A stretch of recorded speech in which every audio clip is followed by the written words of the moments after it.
Hi everyone, welcome to another video with Katie's Shelf Life. I thought it'd be fun. I've seen this kind of floating around on Bookstagram and on YouTube, doing like a quarterly check-in. Yeah, just to kind of see where we're at reading wise. No pressure obviously to be anywhere, but just to see kind of how I'm moving, how I'm grooving, see how the goals I set up for myself this year, how they're panning out, what I maybe need to focus on. And yeah, I thought it would just be fun. First question, I had to write them all down. The first question, how many books have I read? According to my story graph, I have read 23 books. I'm about to finish my 24th, so 24 by the end of April, which is in like 2 days. I will have read 24 books, which is, I'm perfectly on track. I'm not ahead, I'm not behind.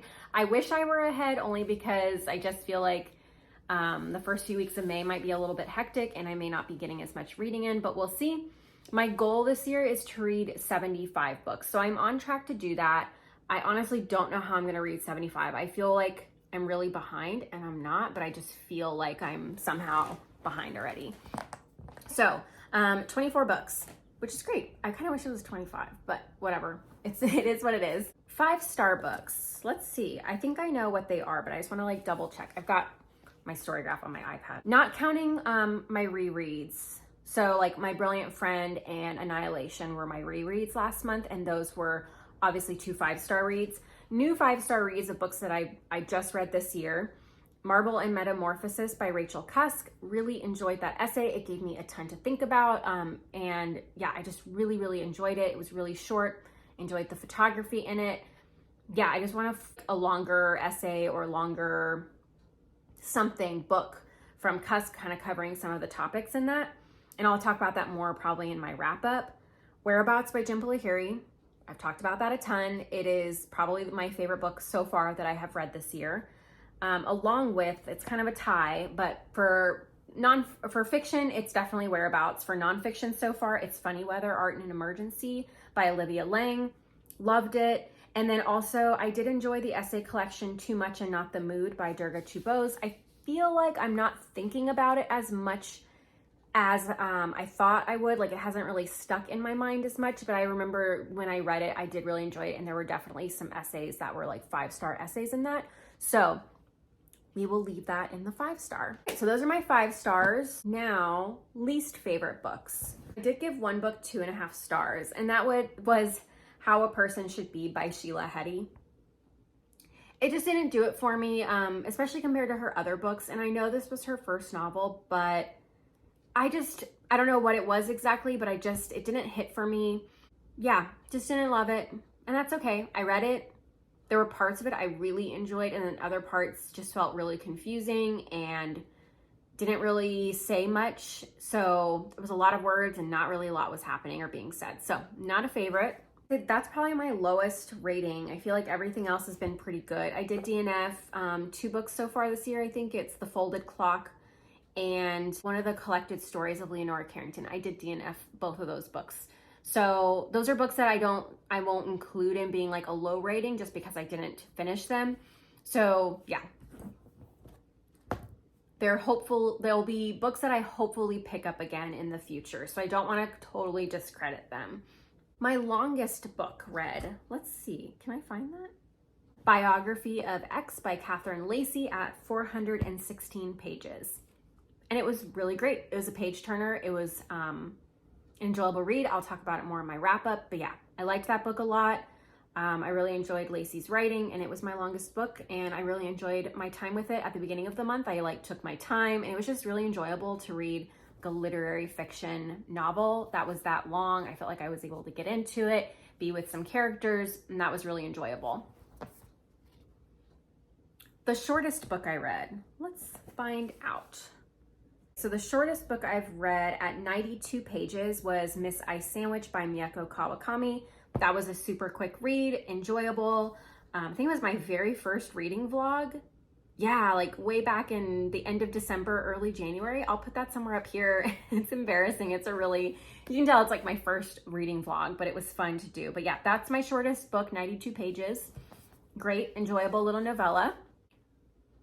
And some honorable mentions. Okay, let's see. I would say that some honorable mentions for 5 stars or just like honorable mentions that could easily turn into a 5-star, like the longer the year goes, would definitely be The Seas by Samantha Hunt. I read that in April. I'll talk about it more. I really, really enjoyed it. I feel like it's one of those books that I'm still kind of thinking about.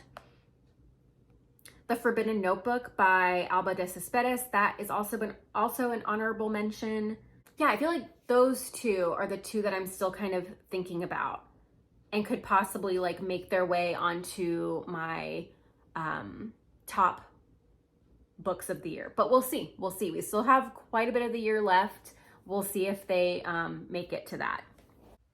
My biggest mood. My moods are like, that's intense. That reflective one is the first one. Yeah. Okay. So reflective, emotional, mysterious, dark, and then challenging. Those are my top 5 moods.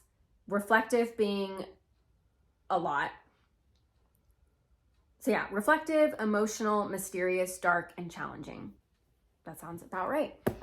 Oh, so I've seen that some people are talking about like their goals, especially anyone who made like the 23 and 2023 reading goal. And I actually did do a video earlier, like in January, kind of going over my own personal reading goals.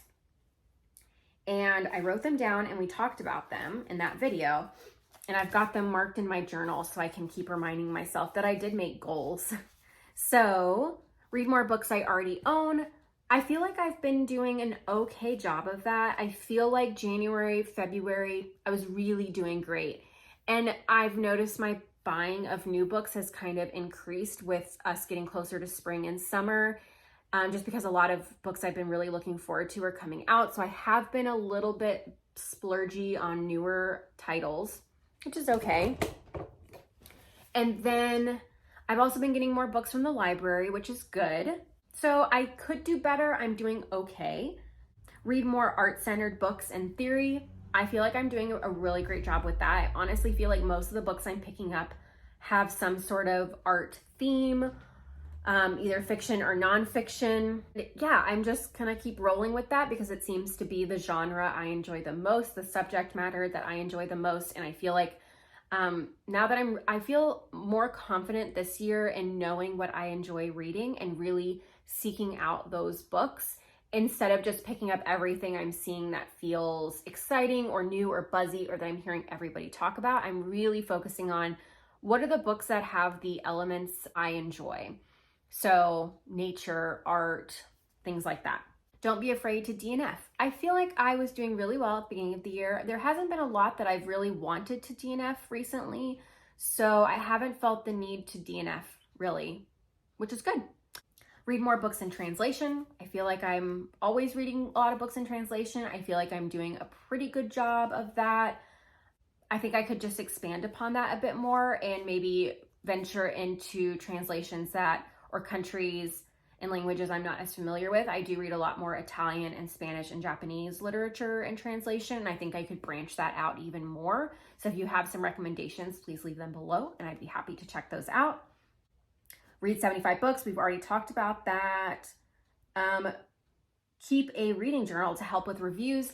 I was really doing a great job with that at the beginning of the year, and it kind of fell off only because I feel like I do my recorded reading wrap-ups, and those feel kind of like a journal of the books that I've read, and they're all easy to find. I can go back and look at those and remind myself and refresh myself on the books that I read and like what my thoughts and reviews are on that. So I've been sticking more to the video format of that and documentation of that instead of the actual like written format of that, which is fine as well. Okay, so the last question is my 23 books in 2023, how I'm doing on that. So for that, I need to pull up my Instagram photo for it because I can't remember what all is on there. There's the 23 books that I took a photo of. These are all books that I already owned that were in my collection. Nothing new that I purchased for this. So let's see how I've done. I have read, I'm saving a couple for future reading vlogs, or I'm saving them for themed months like Women in Translation and Tiny's book weeks coming up, so those will be read. So far I've read The Faces by Bridget Lipson. I read Checkout 19 by Claire Louise Bennett. I read Painting Time by Miley Stay-Carangal. I read Funny Weather by Olivia Laing, Miss Ice Sandwich by Mieko Kawakami, In an Absent Dream by Shauna McGuire, Rat Rule 79 by Rivka Galshin, and I did read /DNF The Folded Clock by Heidi Julavits. So that is that's 8 books. I cannot count. That is 8 books, right? Okay, sorry. I had to stop because my mom was calling. And okay, so I can't count, but I have read 8 books out of those 23. That's great. It could be better. I will try and prioritize reading more of those. I feel like the year's almost over. It's not. I think there's just so much coming at us reading wise, and there's just so many things I want to read, and there's only so much I can read, and I can only read so fast, and I'm about to start my new job, and I'm going to be getting used to that. And there needs to be no pressure, because sometimes I feel like there's so much pressure on us to read so much and to check off all of these boxes and all of these reading goals that we feel kind of paralyzed, or at least I know I do. So I think just kind of breathing, reading when we want, not reading and giving ourselves that rest when we need to is the way to go. And yeah, let me know what some of your reading goals were. I would like to meet my 75 books read this year. If I don't, that's okay. It's not a big deal, but I am on track to do that, which is excellent.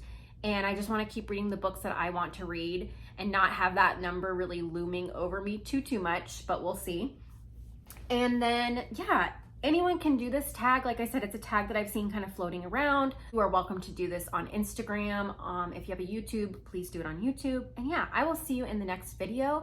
Remember to take care of yourself and to always be kind, and I'll see you later. Bye.